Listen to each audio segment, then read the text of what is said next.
There we go. Technical difficulty. Sorry about that. Now I am here. I'm Daniel McCrane. Hey, welcome everybody. This is another episode of Startup Convo.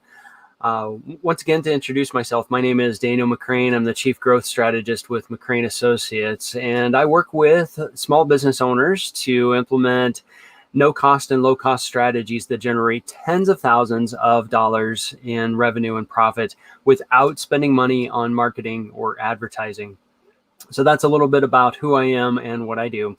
So I want to take some time today to talk about startups. I've been getting a lot of people reaching out to me lately who run a startup business. They've started a business even during the COVID shutdown and everything that's been going on.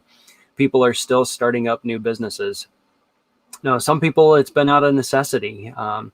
They had their hours cut where they were working. Maybe they had to be let go because the business had to close. So they had to seek other employment. And, people got families to feed and we've got bills to pay. So starting your own business can really be a great way to take care of some of that unevenness that may be going on with your own personal finances. Now, the purpose for doing this today, for going live and talking about startups, is to give you out there, any startup business owners out there, to give you a chance to ask me any questions that you have about your startup. It can be on any range of subjects. I'm here to answer questions, to give you as many good answers as I can. And if I'm not able to give you a good answer, first of all, I'll be honest with you. I'll let you know that I don't know the answer to that. I will also then try to give you a good resource to reach out to where you can get that information. The reason I want to do this is I want to make sure that startup businesses get a chance to grow and thrive and succeed. And while the work that I do doesn't necessarily translate to working with a startup business, the stuff that I do does work better with companies that are already in motion, that are already growing a little bit. Still, I want to make sure that if you have started a business, that you're getting good advice, that you've got a resource and a place you can go to ask your questions. And I want to make sure that you get a chance to succeed. So this is an Ask Me Anything kind of a call. Type something in the chat, that'd be fine. Let me know that you've got a question. I'm going to see that right here in this platform that I'm using. I'll see your comment and I'll be able to respond to it. So until we get any questions that come up, currently I don't see anyone right now, but if you stumble across this video later, if you want to ask any questions, feel free. You can ask those questions in the comments and I'll respond to those questions. Obviously, I'll be notified when that occurs. And so I will reach out and I'll answer those questions as best I can. So like I mentioned, owning your own business can be a very good thing to do. It can be very lucrative. It can take care of your family. It actually gives you a lot more security owning your own business rather than working for someone else, because as we've discovered, you don't always have a lot of control over your own employment if you're working for somebody else. Because unfortunately, the small business owner or the whatever business you're working in may not have a lot of control either. And things have to change. Things will change with employment. But owning your own business gives you a chance to create your own security and to take care of yourself. It can be very challenging, though. Obviously, everyone is aware of that. And depending on where you look for your statistics, a large number of small businesses fail. So that's why I want to have these conversations with you, to do what I can to help you out, to help you become successful, and to avoid those common pitfalls that a lot of business owners run into. And I'll share my expertise with you about working with businesses that are a little bit larger. So I'll share that with you as a startup so you can see down the road things to watch out for and ways that you can avoid those pitfalls that'll be coming in the future by setting up your business correctly now. So while we're kind of waiting for people to join us here online, people may join us or not, we'll see, and that's perfectly fine. But let me share some information with you that's going to be coming from a forthcoming book that I'm putting together. It's the Small Business Startup Guide. And I'm trying to put together a bunch of tactical, very practical information, some techniques and some tactics that will help the small business owner really be successful in getting your business set up to run correctly from the very, very beginning. And it's going to be very practical. It'll address needs that a lot of businesses have. So it should be a really good starting place. So I'll share some information that's going to be coming from that book.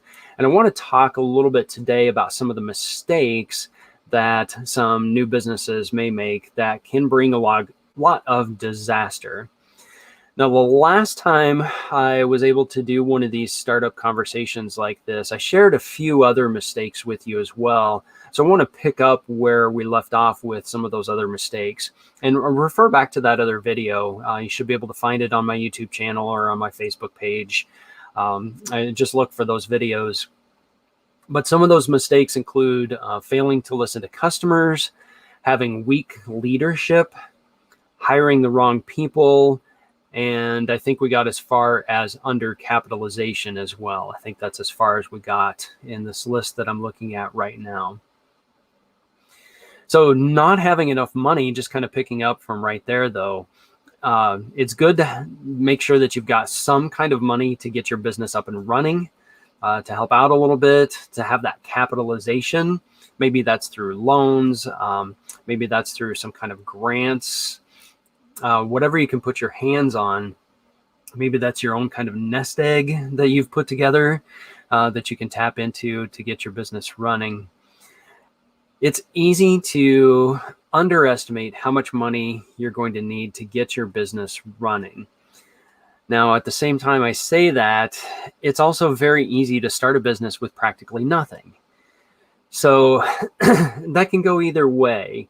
I would just say find a financial professional, work very, very closely with a financial advisor or an accountant, and try to understand what's the cheapest that you can get away with to start your business. It would be good to check in with some of those financial advisors because they may be aware of some things that, some costs you may have for startup that you didn't know about. So it's good to get that advice from people who know what they're talking about. And I would ask in a variety of areas. I would say in a variety of areas. So maybe it's your accountant, maybe it's a financial advisor, maybe it's your insurance advisor, maybe it's a lawyer. Those are some common areas where you want to make sure that you check in with those kind of people, have those people on your informal board of directors, so to speak, and get some ideas for your business of what it's going to take to get things started. So undercapitalization is a mistake that a lot of business startups make. And then you have to understand that as you are starting off, your revenue is decreasing because you're making these expenses, or I should say your capital is decreasing, the amount of money that you're starting with.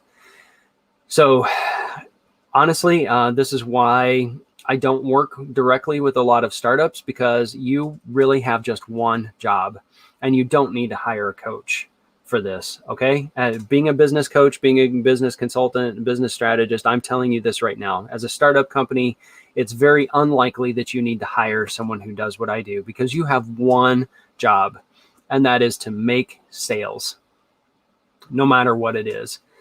You have got to get that revenue coming in and increasing faster than your capital, your startup capital is decreasing. And that's it. That's your one job as a startup company. So you have got to make it happen. I would say do not spend tons of money on marketing. Do not spend tons of money on advertising or any kind of tool or media that goes along with that. Seriously question why you need a website, why you can't get away with just a Facebook business page or a LinkedIn business page. Seriously ask some of those hard questions like that, because quite honestly, as a startup, you're still trying to figure out who your target audience is. You're trying to figure out what's the right marketing message to reach out to them. And you need that direct feedback by running that yourself. Don't think you can just turn on a Facebook ad and suddenly business is just going to come pouring in, because you haven't made that connection with your customers yet. You don't know what their you don't know what their needs and their desires are, or how you're going to reach that. You need to have that one-on-one contact with them so you can get that feedback from them. Do they like your sales pitch, or do they not like your sales pitch?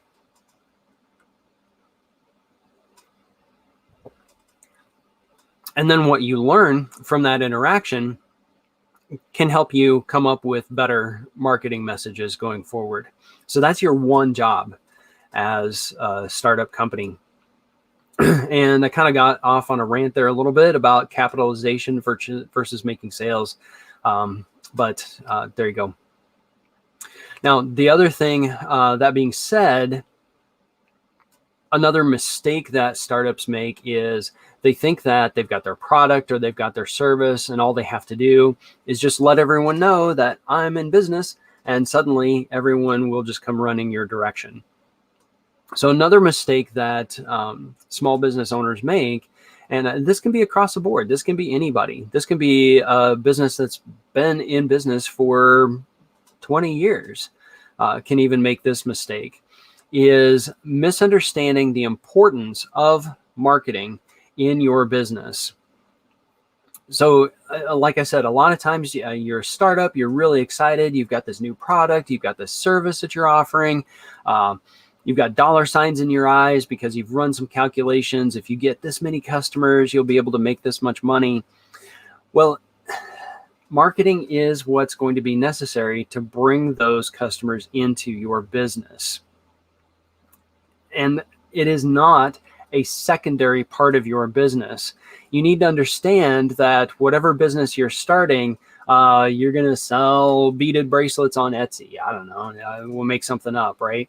You need to understand that you are not just a creator of beaded bracelets that everyone wants to buy. You need to understand that you are a marketer of beaded bracelets. Or if you're deciding to break off and start your own accounting firm or bookkeeping agency right now, you need to understand that you are not just a bookkeeper. You are not just an accountant. You are a marketer of bookkeeping services. You are a marketer of accounting services. And you just happen to provide those services that people are going to buy. Looking outside right now, we've got the snow all around right now, right? So if somebody decides, I need a few extra bucks in my pocket right now, I'm going to go do some snow removal. Okay, well, you need to understand that you are not just a snow removal specialist, or we'll come up with a title for you, right? You are a marketer of snow removal. And the reason that I say that you are a marketer of these things is because marketing is what's going to bring in prospective customers to you. Because you can go out and you can beat the street and you can knock on doors. You can go door to door and you can talk to people. You can go down, boy, how do we find phone numbers for people these days? You can just call and call and call and call and call people, making all kinds of cold calls. Marketing is going to help bring people into your business. And how you're going to get those new customers coming to you is how you are going to scale your business. So once you have spent time with your customers, giving them your sales pitch, and now you've got a few customers, now you understand what's working in your communication with prospective customers. Now you need to turn that into marketing and leverage that marketing to bring people into your business. You can outsource the application of doing marketing to people. You can hire a marketing agency. You can have all this other stuff set up. But marketing is something that you do not just want to delegate to someone else. Just turn it completely over to them and let them do the job. You need to become a student of marketing so that you know if you're getting a good deal from the people who are putting your marketing out for you. And you want to direct that marketing. You want to have a say in what gets said in your marketing, what it looks like, what media you're going to use, and then feel free to turn it over to somebody else so they can actually put it out for you. But do not outsource the messaging of your marketing to someone else. Do not outsource the selection of the media that you're going to use to somebody else. You know your target market, you know where they hang out. And so the media that you choose to use and the message that you put into your marketing are things that you need to retain control of. Make sure that you include a budget, a line item in your budget for marketing. It is going to cost you a little bit. And we can certainly have conversations about what makes good marketing. And feel free to ask me any questions about how can I evaluate marketing? How can I know if my marketing is going to be good? And there are some ways that you know if your marketing is going to be valuable and if it's going to give you a return on investment. There's certainly, well, I'll put it this way, there are ways to know if your marketing is not going to work. And then we test what is going to work. So certainly we know what's not going to work. So I can definitely help you out. I can give you some ideas of how to evaluate bad marketing. Can definitely do that. Another mistake, let's see here if anyone's decided to join us. And do want to say that if you want to ask me any questions, it can be any questions about small business startup. Doesn't have to be about mistakes today, but you could choose to ask me anything that comes up about your business. All right, I'm going to keep rolling then. We'll still talk, we'll just keep talking here about mistakes that small businesses make when they try to get started. So another mistake is not accurately recognizing who your competition is. So here's an example. So let's say, let's pick something ridiculous. All right. Let's say that you are the only food truck in the area who offers llama burgers. Nobody else is selling burgers from llama meat. And so you think to yourself, I have no competition. I am going to own the market on llama burgers. And that's probably true.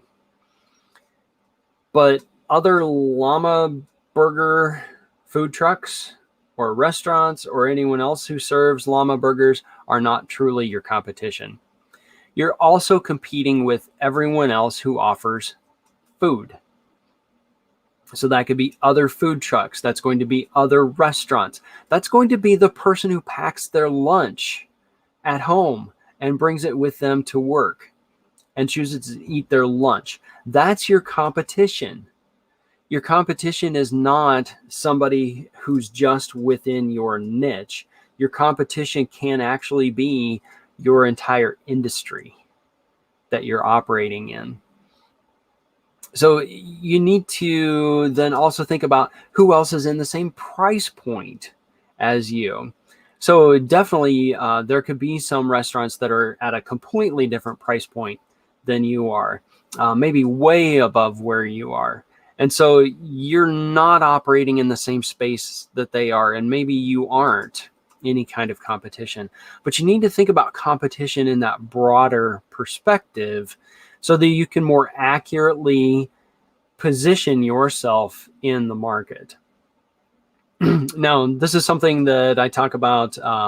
Everybody's heard about unique sales proposition. So it's how you set yourself apart. What makes you different from everyone else who is in your industry? And so for a llama burger food truck, that's something definitely that makes you unique. That's your unique sales proposition. No one else. We've got the best llama burgers. We're the only llama burger food outlet anywhere in the city. Nobody else has llama burgers. So that's a unique sales proposition. What I talk about is going beyond and getting into the market dominating position.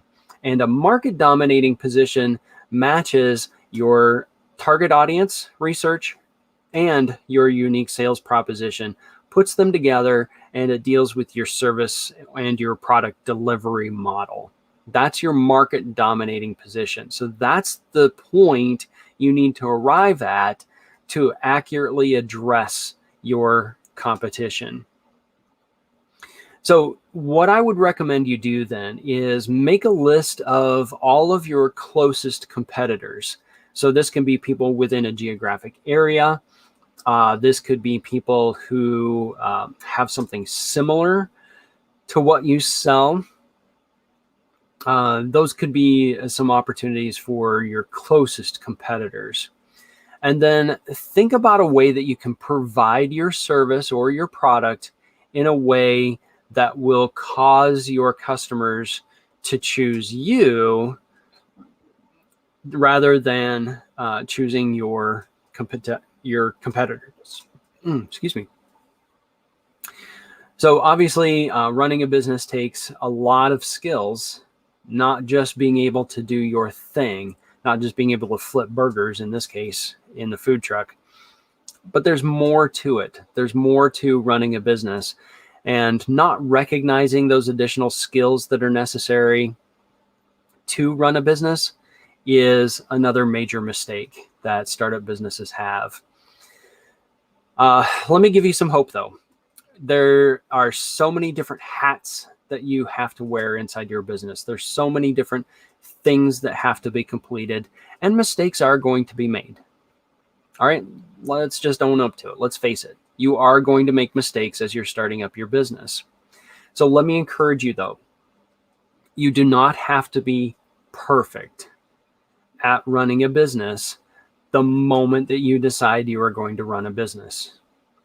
You can make mistakes. You can learn from them. You can recover from them. And you can overcome those mistakes and still come out building a very successful business. Big mistakes can be avoided. There is so much information out there if you would take the time to do some research and look for assistance. The big mistakes that will sink a company, everybody knows what those are. And in these last two videos, I've given you several of them. Those big mistakes can be avoided because everyone knows what those mistakes are, and you can create a plan to avoid those mistakes. Those little mistakes that you'll make along the way, like screwing up a sales presentation or making a customer mad and they leave, those kind of mistakes, you can overcome those. You can figure out how to work through those and do better next time. So those critical mistakes, those big ones, can be the end of your company. So do some research. Take some classes. There are so many classes available around the area. There's the Small Business Administration. There's the Small Business Development Center. There are so many different agencies around that offer assistance to startup businesses. So take some classes, do some research on the internet. There's so much free information on the internet to help small businesses. The Small Business Association, SBA, has so many free videos on their website where you can get information about how to run a business. There's the Service Corps of Retired Executives score that's available through the SBA. And those are retired business executives who give free business coaching to small businesses. So take advantage of things like that as you're getting yourself started.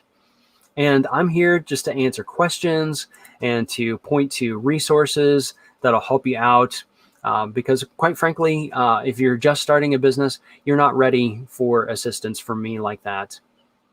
And I would caution you, evaluate other paid coaches very, very cautiously, other paid consultants very cautiously who are trying to help you get started, because there's so much free information available.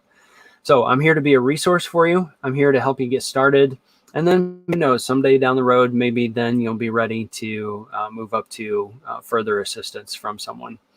But until then, everyone, I just want to make sure that if you are starting out, I want to make sure you're able to put food on the table, put a roof over the heads of your family, your kids. I want to make sure that you're taken care of. And I would love to see you become a community, a stable go-to kind of place. Everybody knows about you in the community. Everybody looks to you for leadership and guidance because you're a great community influencer. I would love to see you become that kind of a community business leader.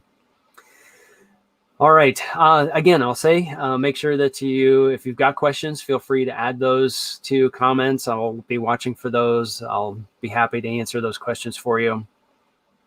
I'm here. I'm going to do this every Wednesday. I'm going to try to do this every Wednesday at 11 o'clock. So if you know people who are starting a business and have questions, just have them tune in every week, YouTube and Facebook at 11 o'clock. I'll be going live and I'll answer your questions live.